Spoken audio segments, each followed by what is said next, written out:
Hi, thanks for tuning into my sick beat talk today. My name is Connor, and I'm presenting some of the work from my PhD in George Lauder's lab at Harvard University. So my background is really in movement ecology. And so I spent a lot of time thinking about where and how animals move. When you think about animal movement, I often think about it over these really large spatio-temporal scales. And so you can see Arctic terns here make these annual migrations all the way from the Arctic to the Antarctic and back on a yearly basis. Or in a type of animal that's near and dear to me, sharks, they make the very large migrations as well. So you can see a great white shark here, or many great white sharks here, making movements from the coast of California at these foraging grounds out into this area known as the White Shark Cafe and back. And they do this on a yearly basis. And so while we look at these really large scales to look at where animals move, when we study how animals move, we do it in a very different fashion. We often bring animals into these really controlled laboratory settings, which allow for really, really precise spatial and temporal measurements of their behaviors. So some early work by Gray was by filming eels swimming. And then in the 50s, Bainbridge, in one of my favorite papers of all time, built this large circular tank, which allowed him to manipulate and control the speed at which animals were forced to swim. Nowadays, we use these circulating propeller-driven flow tanks more often, but the principle is about the same. And they allow for really precise control of water velocities and allow for really nice experimental manipulations and monitoring how animals interact with the flow regime and swim. However, the problem with these are there's a ton of logistical difficulties. So the size of the animal is hugely limiting, as well as the fact that you need animals that swim well in captivity and behave in these experiments. Not to mention there are these potential impacts of being in captivity and the flow chamber actually impacting the behavior of the animal. However, no matter, even without any of these constraints, you're still limited by the fact that for the most part, you're looking at behavior over small spatial temporal scales. And because you're often manipulating the flow regime, you don't actually see the preferred or preferential volitional movements of these animals. However, in the last 20 years, we've gotten a new tool in our toolbox. So, and one that I use all the time, which are accelerometers. So some early work by Yoda showed that by putting accelerometers on wild animals, you can really easily differentiate different locomotive behaviors like walking versus tobogganing. And the way accelerometers work is they measure both the acceleration due to gravity, which is indicative of the posture or position of the animal, as well as the dynamic acceleration, which is accelerations due to the actual movement of the animal. And so when you look at acceleration data, it looks something like this, where you often have three axes, and you have some general baseline, which is indicative of gravity, which shows the position of the animal, as well as these oscillations around it, which are often indicative of the locomotive behavior of the animal. And so you can decompose this into information like frequency and amplitude and get really fine scale behavior from this tag. However, because there's such a wealth of information, it's actually kind of hard to analyze this. But one commonly used metric that the field's really kind of coalesced around is this metric called ODBA here, which is overall dynamic body acceleration. And it's really easy to calculate. You just basically take the absolute sum of those dynamic accelerations, so the accelerations due to the movement of the animal, and sum them from each axis.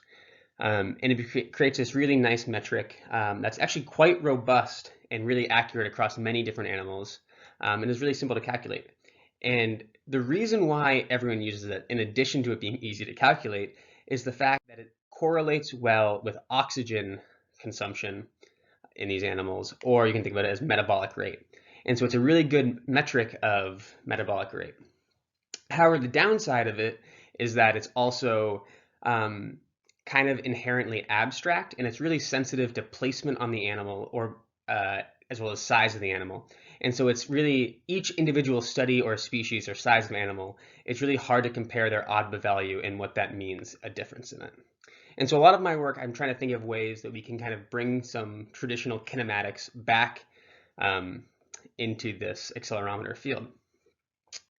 And so one question that I wanted to start off with that I think that's really kind of simple and kind of a useful way to think about it is, how does tailbeat frequency scale with size in the animals? As you go from a small shark to a large shark, uh, what differences do you observe in your tailbeats? And of course, Bainbridge did this in the 50s with small fish and showed that the larger you are, the lower your maximum tailbeat frequency is. This was revisited actually using accelerometers by Sato in 2007, and found it using a whole diversity of different animals, and found that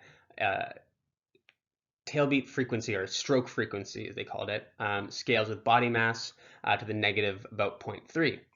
In this study, they relied on a large diversity of different animals. They used cormorants, penguins, elephant seals, whales. However, the problem, I would argue, with that is they were looking mainly at swimming performance from these animals that are all air breathers and have very different body shapes. They're not really all that morphologically similar. So you have things like axial swimmers, like a whale, and things like a cormorant, which uses its wings to swim underwater. And if you look at this data set, you'll begin to see there's kind of two outliers. And so the first one here is a leatherback sea turtle. And the other one is actually the only non-tetrapod in it, which is actually a coho salmon from an early paper.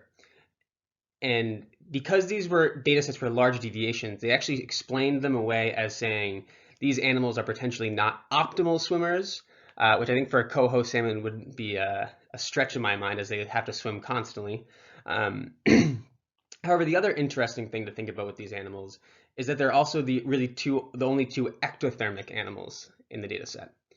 And this is really important because we know that temperature directly impacts physiology. And so muscle velocity increases with temperature. So you have faster muscle twitches at increasing temperature here, the bottom graph being temperature. The other way of thinking about this is that your frequency that produces peak power from a muscle increases at increasing temperature. So your muscles produce more power at faster frequencies, which all kind of come together to lead me to this question of, like, during volitional locomotion, during routine kind of behavior, within a group of geometrically similar midline swimming animals, I'm using sharks in this study, how does tailbeat frequency scale with body mass? And is there an impact of temperature on this relationship? Do we see scaling with temperature as well? So to do this, I collected data. I lean back on data sets we have collected, that I and collaborators have collected over the past 10 years. We have about 450 acceleration data sets. So from each of these, we have 3D acceleration from an individual recorded at 25 hertz, as well as depth and temperature from it. The sharks were all tagged and then released in the wild. The data is from about 13 different species and 4 different families of sharks. And any one of these data sets had to last at least 12 hours, and they lasted all the way up to 150 hours. And in total, across all of them, we have about 600 days of behavior of these sharks. And I'm trying to continually adding more data set. Actually, that's out. I actually could update it right now. Just to give you a sense of the size ranges we're looking at for the mass, the size of the animal, it ranges from anywhere from about 50 centimeters pre-caudal length, that's the length not including the tail, all the way up to 400 centimeters for the largest shark, a large white shark. So how do we get tailbeat frequency from acceleration data? So some raw acceleration data looks something like this. This is the sway axis, so the lateral side-to-side motion of the shark. And you can see these large oscillations. Each one of these oscillations represents one tailbeat. If we can actually take this signal and decompose it using a continuous wavelet transform, and to create a spectrogram that looks something like this, where the red colors represent higher power at that frequency, and by tracking the power at any one point in time, you can calculate the observed tailbeat frequency. Keep in mind, this is for only a 1 minute span of time. We have this, of course, for the entire deployment of an individual. You can then use these spectrograms and look at what the frequency distribution is of observed tailbeats for any one individual, and then plot this on that state space graph of tailbeat frequency versus body mass. When you do that for this individual, you end up with a single point that looks like this. However, we have to do this for all 450 some data sets.